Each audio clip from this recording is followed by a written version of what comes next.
ચાર ફેરા તરફ જઈ રહ્યા છીએ ત્યારે લગ્નના 7 પગલા અને 4 ફેરા અને આજીવન સાથે રહેવાની એક પ્રતિજ્ઞા એકબીજાને આપવી એટલે મંગલ ફેરા. દીકરીનો વિરોહ જવતલ હોમે અને ત્યાર પછી અગ્નિની સમક્ષ એ ફેરા ભરાય છે.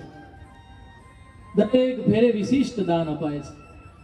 જ્યારે ચોથો ફેરો આવે ત્યારે દીકરીના એ કન્યાદાન અપાય છે, જે દુનિયાનું શ્રેષ્ઠ અને ઉત્તમ દાન ગણવામાં આવે છે. અને ત્યારે લાડકવાળી દીકરી આ ઉત્તમ પ્રસંગ તરફ જઈ રહી છે અને એ જ સમયની અંદર ફેરાની આ પ્રતિજ્ઞામાં એ સુંદર મજાની પ્રતિજ્ઞાઓ લેવરાવાય છે.